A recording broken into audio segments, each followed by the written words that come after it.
Hi and welcome to class UPSC platform.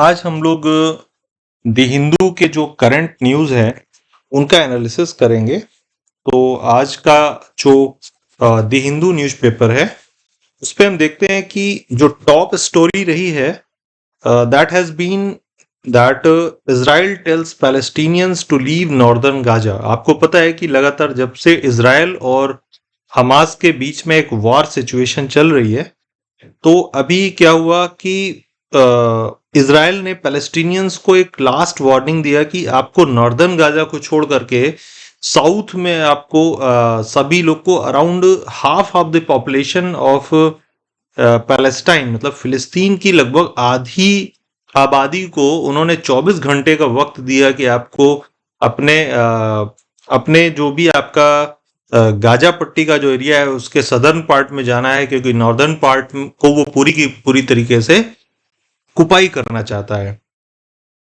Right. और वो उसका कहना है कि जो हमास का कब्जा है नॉर्दर्न एरिया में वो उसको पूरी तरीके से खत्म करना चाहता है इजराइल। तो that has been the top story of today. So आज का हम लोग न्यूज एनालिसिस देखते हैं। जो हमारा टेबल ऑफ कंटेंट रहेगा वो है कि सबसे पहले बैलेंसिंग पॉलिसी, क्योंकि इंडिया का हमेशा से एक सिद्धांत रहा है कि उसे टेररिज्म के खिलाफ एक पॉलिसी मेंटेन करके रखनी है, और दूसरा उसको इजराइल के साथ अपने रिलेशंस भी मेंटेन रखने हैं, राइट। साथ में उसको पैलेस्टाइन के एग्जिस्टेंस को भी बनाए रखने के लिए एक ह्यूमैनिटेरियन ग्राउंड में, बिकॉज वहां पर भी लोग रहते हैं, तो एक आजाद या एक सॉवरेन पैलेस्टाइन का जो के लिए जो इंडिया का लॉन्ग स्टैंडिंग जो व्यू रहा है उसको भी मेंटेन करना है, राइट। तो सबसे पहला जो है हमारा, ये आपको पता है कि जो यूपीएससी का जीएस पेपर 2 है, जीएस पेपर 2, तो ये उसका टॉपिक है। तो अगर आपको यूपीएससी का जीएस पेपर 2 प्रिपेयर करना है तो ये एक, आप इस वाले टॉपिक को छोड़ ही नहीं सकते, राइट। सेकंड जो हमारा सेकंड टॉपिक रहेगा वो रहेगा द रिवर रनथ ओवर। आपने देखा होगा कि जो एडिटोरियल वाला पेज है उसके बराबर वाले पेज में ग्राउंड जीरो के नाम से एक आर्टिकल आता है, तो वो वीकली का आर्टिकल होता है। तो उसमें जो अभी रिसेंटली आपको पता है कि जो तीस्ता रिवर में जो बहुत भयंकर बाढ़ आई थी, and that was a GLOF, glacial lake outburst flood. मतलब एक इस टाइप की फ्लड होती है जो कि ग्लेशियल लेक के टूटने से, उसकी डैमिंग जो उसका आर्टिफिशियल या नेचुरल जो भी डैमिंग है वो जब टूटती है तो उसके आउटबर्स्ट होने से एक फ्लड लाइक सिचुएशन, अचानक से जो पानी आ जाता है, तो उस टाइप का ये फ्लड था जो कि तीस्ता रिवर में था। तीस्ता और उसका जो तीस्ता के साथ साथ जो उसकी ट्रिब्यूटरीज हैं, खासतौर पे रंगित नदी थी, है ना। तो उसमें आपको पता है कि एक पूरा का पूरा आर्मी का एक पर्सनल पूरा का पूरा एक जत्था ही गायब हो गया है। पता नहीं चल रहा है कि वो लोग कहाँ गए, एंड अभी उस पर भी इन्वेस्टिगेशन चल रही है। तो ये आपका है जैसे ये जीएस पेपर 2 का टॉपिक था बैलेंसिंग पॉलिसी, ये आपका जीएस पेपर 3 का टॉपिक रहेगा। को पता है, अगर आपने क्लोजली बहुत अच्छे से अगर आपने सिलेबस देखा होगा यूपीएससी मेंस का, तो जीएस पेपर 3 में आपका डिजास्टर मैनेजमेंट है, राइट। क्या है? डिजास्टर मैनेजमेंट है आपका जीएस पेपर 3 में। तो जो डिजास्टर मैनेजमेंट है, इसको आप शॉर्ट में डीएम बोल सकते हैं, उसके अंतर्गत आपको इस टाइप की चीजों को आपको पढ़ना पड़ेगा, राइट। देन हम आ जाते हैं फिर से हम आते हैं इस पे अपने थर्ड टॉपिक पे, दैट इज P20 समिट। इसमें अपने जो पीएम नरेंद्र मोदी जी हैं उन्होंने हाईलाइट किया कि terrorism in all forms is deplorable. उन्होंने बोला कि किसी भी तरीके से टेररिज्म, किसी भी तरीके से उसका समर्थन नहीं किया जा सकता। एक तरीके से वो इंगित कर रहे थे कि हम भले ही एक आजाद पैलेस्टाइन की बात करते हों, बट टेररिज्म के लिए हमारे एंड से हमेशा अ ग्रेट नो रहेगा, है ना। तो अगर वहां पर कोई ऐसा संगठन है जैसे हमास है पैलेस्टाइन में, अगर वो सक्रिय होता है, तो in that situation India will have to oppose that organisation. भले ही वो उसी आजाद पैलेस्टाइन, उसी आजाद फिलिस्तीन की बात करता हो, लेकिन बिकॉज उसकी जो एक्टिविटीज हैं दे आर टेररिस्ट एक्टिविटीज, और इंडिया कभी भी उसका समर्थन नहीं करेगा। तो इंडिया ने साथ में एक तो ये इजराइल और हमास वाले वार के लिए ये एक स्टेटमेंट था, साथ ही में ये स्टेटमेंट कनाडा को लेकर के भी था, ऐसा माना जा रहा है। क्योंकि आपको पता है कि जो P20 समिट हुई है अभी वहां दिल्ली में जो चल रही है, तो उसमें जो कनाडा है उसने अपने रिप्रेजेंटेटिव को, अपने स्पीकर को नहीं भेजा है ना। क्योंकि इंडिया ने एक बहुत ही टफ व्यू लिया था कि जैसे ही कनाडा के जस्टिन ट्रूडो ने इंडिया के ऊपर एलिगेशन लगाया कि India was involved in Hardeep Singh Nijjar's killing, तो इंडिया ने बोला कि ये एक बिल्कुल अनग्राउंडेड फैक्ट है, अनग्राउंडेड एलिगेशन है। और अगर कनाडा लगातार ऐसे टेररिस्ट का शरण स्थल, एक सेफ हेवन बनता है, तो इंडिया और कनाडा के जो रिलेशंस हैं दे विल डिटेरियोरेट, वो डिटेरियोरेट होंगे एंड दे विल डिरेल, है ना। तो अगर कनाडा को इंडिया के साथ अच्छे फॉरेन रिलेशंस रखने हैं, तो कनाडा को इस चीज से बचना होगा, उसे टेररिस्ट और क्रिमिनल के हेवन बनने से, उनका शरण स्थल बनने से अपने आप को बचाना होगा, राइट। हमारा जो फोर्थ टॉपिक होगा वो है government mulls partnerships to make semiconductor chips. तो यहाँ पर पीपीपी मॉडल की बात की गई है। आपको पता है पीपीपी मॉडल जो है वो एक पब्लिक प्राइवेट पार्टनरशिप मॉडल होता है, और इस टाइप के मॉडल्स जो जीएस पेपर 3 है ये उसका पार्ट है, राइट। जीएस पेपर 3 में साइंस एंड टेक भी है, तो एक तरीके से साइंस एंड टेक भी है, ठीक है। साथ में इसी में इंडस्ट्री भी है, तो science and tech, right, industry, और वो भी कैसा industry, science based industry, technology based industry, ठीक है। तो जीएस पेपर 3 का पार्ट हो सकता है ये पब्लिक प्राइवेट पार्टनरशिप मॉडल। इस टाइप के जो मॉडल्स हैं प्रोडक्शन के, वो भी जीएस पेपर 3 का पार्ट है। तो ये जीएस पेपर 3 में कवर होगा, राइट। तो अब हम लोग सीधे न्यूज़पेपर के आर्टिकल्स पे चलते हैं।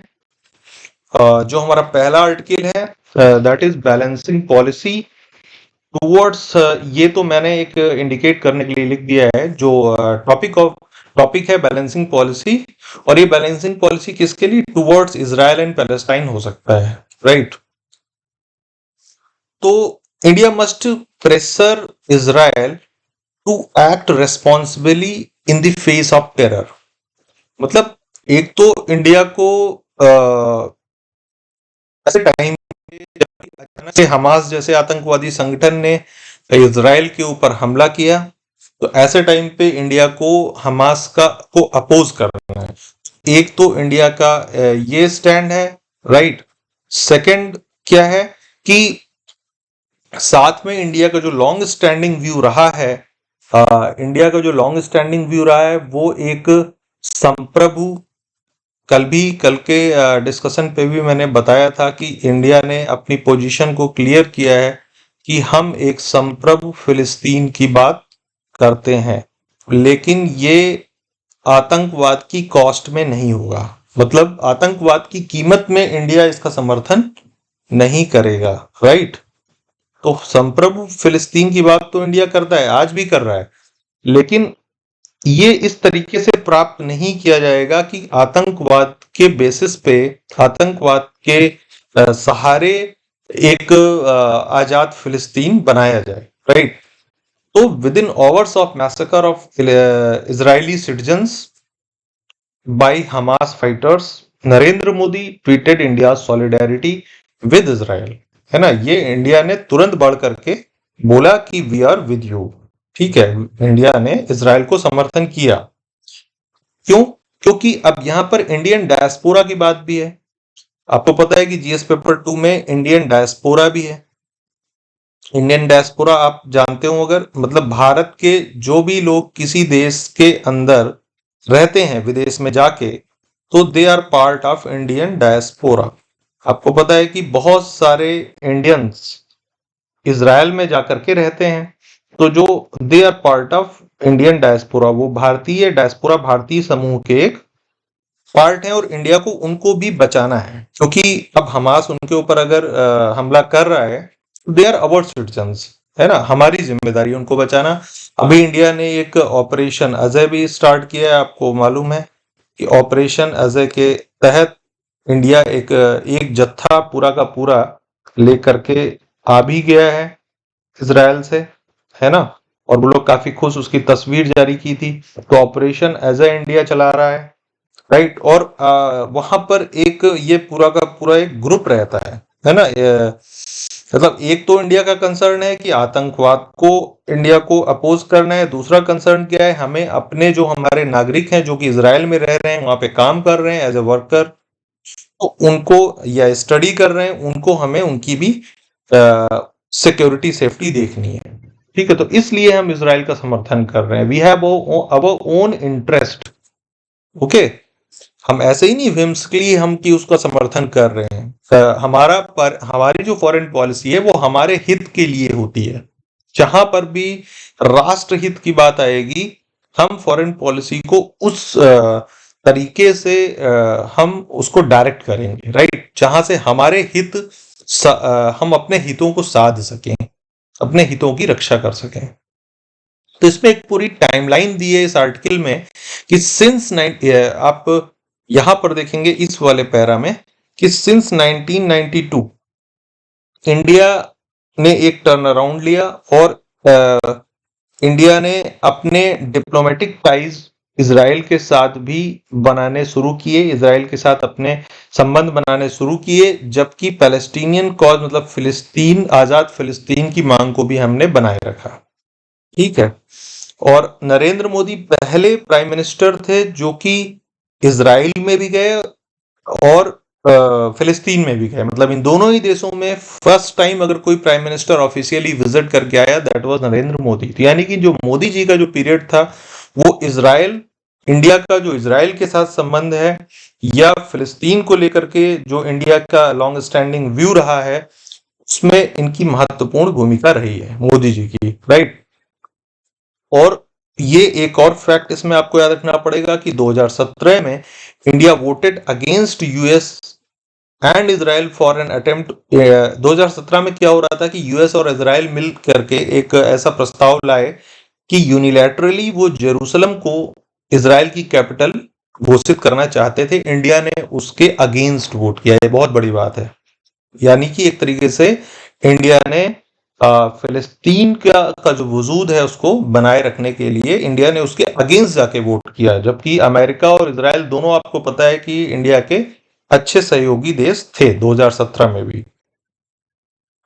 और अभी जो ये डिमांड गाजा पट्टी के जो नागरिकों को एकदम से साउथ की तरफ धकेलने के लिए जो एक घोषणा जारी की है इजराइल ने, इस टाइम पे देखना होगा अगले 1-2 दिनों में कि इंडिया किस तरीके से अपने पॉलिसी में बैलेंस बना पाता है। इंडिया बल्कि यूएन ने आगे बढ़ करके तुरंत उसका विरोध किया कि it is not a humanitarian ground में, और प्रैक्टिकली भी ये पॉसिबल नहीं है कि इतनी बड़ी पॉपुलेशन को 24 घंटे के अंदर इवैक्यूएट करके दूसरी जगह मूव करके ले जाया जा सके, राइट। तो हम लोग अपने नेक्स्ट आर्टिकल में चलते हैं। द रिवर रनeth ओवर, बहुत इंपॉर्टेंट आर्टिकल है और ये एकदम कमाल का आर्टिकल है।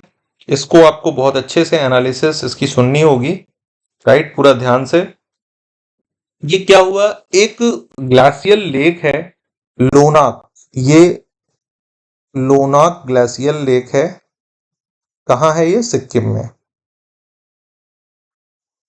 अब ये जो लोनाक ग्लेशियल लेक है, लोनाक लेक है, ये ग्लेशियल लेक है, ग्लेशियर के पिघलने से बनती है। आपको पता है ग्लोबल वार्मिंग हो रही है, तो जो भी ग्लेशियर्स हैं वो पिघल रहे हैं, और जहां पर भी कहीं जैसे गड्ढा सा उनको मिला वहां पर वो पानी भर जाता है, राइट।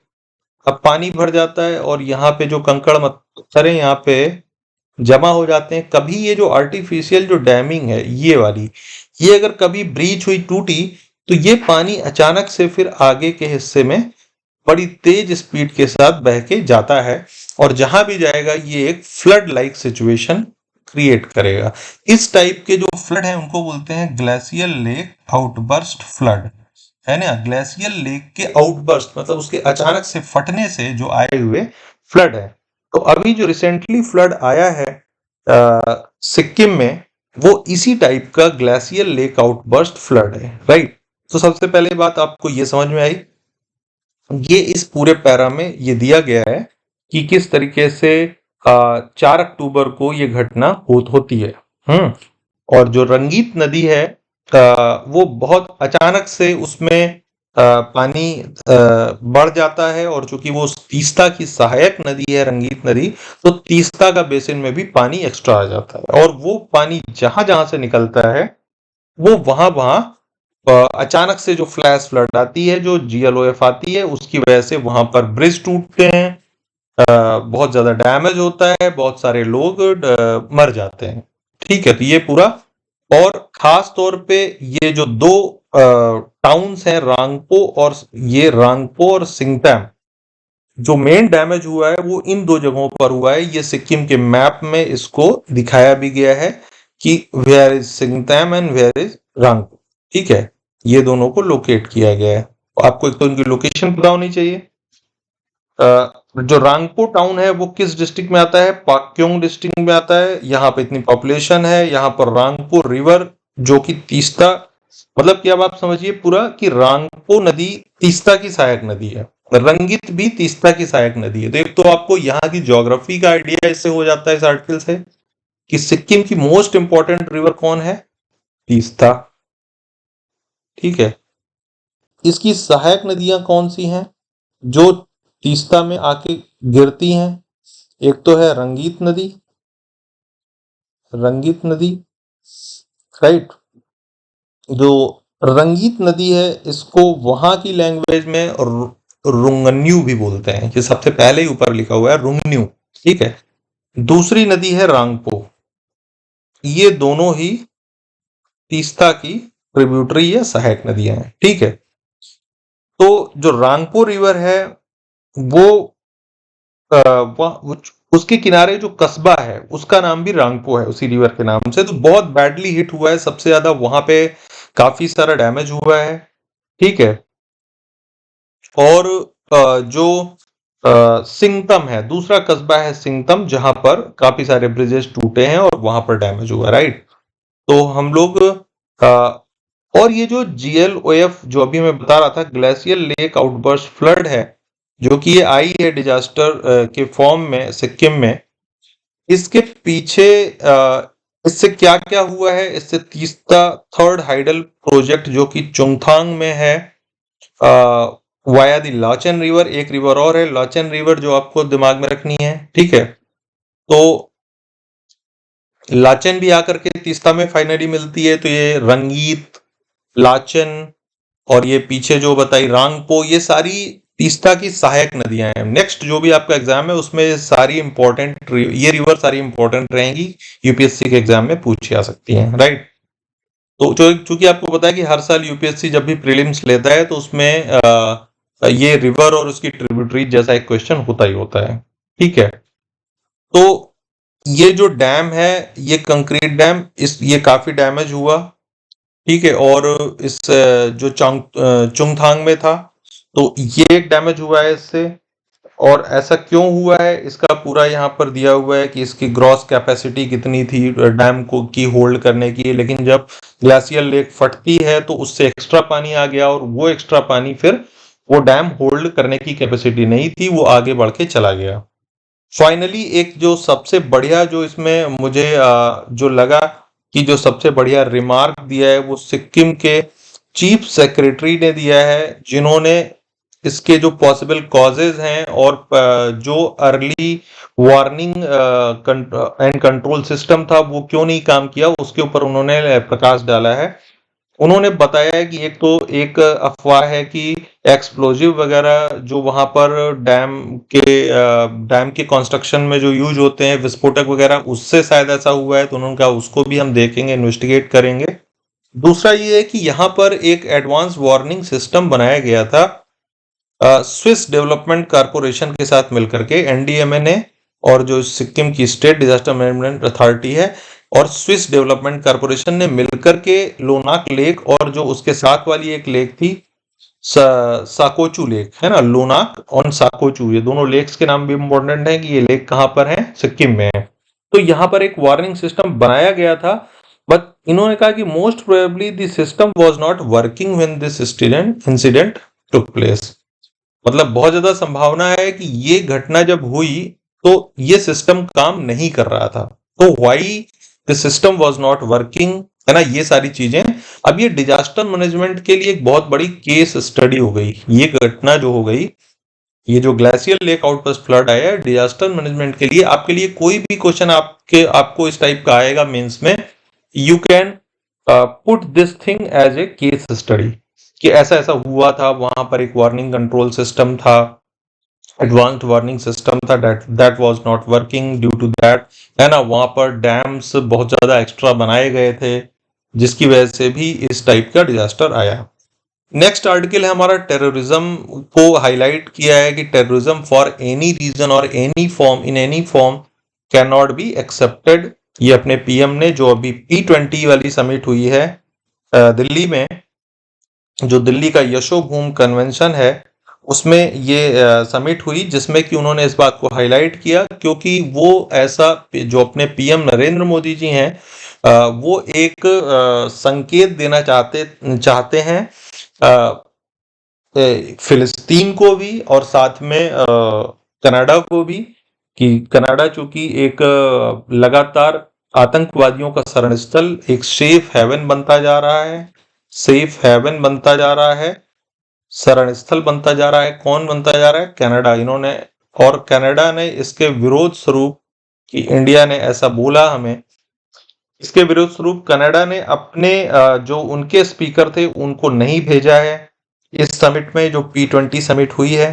ठीक है, ये समिट G20 नेशंस के जितने भी स्पीकर्स हैं, जो पार्लियामेंट्री स्पीकर्स थे, ये उनकी समिट थी, राइट। इसमें नरेंद्र मोदी जी बोल रहे थे और उन्होंने खास तौर पर टेररिज्म को हाईलाइट किया, हमास वाले मुद्दे को लेकर के भी, और कनाडा को एक तरीके से उन्होंने कनाडा को भी इंडिकेट किया, राइट। जो हमारा लास्ट आर्टिकल है, that is government mulls partnership to make semiconductor chips. आपको पता है कि इंडिया सेमीकंडक्टर्स के प्रमोशन और उसके प्रोडक्शन को लेकर के लगातार इंडिया पुश कर रहा है, कोशिश कर रहा है, क्योंकि चाइना हमारे लिए एक बहुत बड़ा सामने एक हमको एक कॉम्पिटिटर दिख रहा है। चाइना बहुत बड़ा हब है सेमीकंडक्टर का, और इंडिया भी उसी तरीके से मैन्युफैक्चरिंग में आगे बढ़ना चाहता है। और चूंकि आपको पता है कि आर्टिफिशियल इंटेलिजेंस बहुत तेजी से इस काम को कर सकती है, तो इंडिया कुछ इस टाइप के क्लस्टर्स बनाना चाहता है, जिसको जीपीयू क्लस्टर्स के नाम से, और ये ये पब्लिक प्राइवेट पार्टनरशिप के मॉडल पे ऐसे क्लस्टर्स बनेंगे। ठीक है, और ये बहुत ही resource intensive graphics processor that are used by AI applications. ठीक है, ऐसे क्लस्टर्स बनाने की बात की गई है। These clusters would be made available to Indian startups और रिसर्चर्स, और जो इंडिया के स्टार्टअप्स हैं उनको ऐसे क्लस्टर्स में काम करने का मौका दिया जाएगा। ठीक है, और जो एआई इनिशिएटिव है, जो आर्टिफिशियल इंटेलिजेंस इनिशिएटिव है, ये agriculture, health care, education, fintech, security और गवर्नेंस के फील्ड में काम करेंगे। और इसमें इंडिया ने एक रोबोटिक्स स्ट्रेटजी की भी बात की है, एक draft national strategy on robotics की बात की गई है, और उसको सर्कुलेट किया गया है अभी रिसेंटली सितंबर में ही।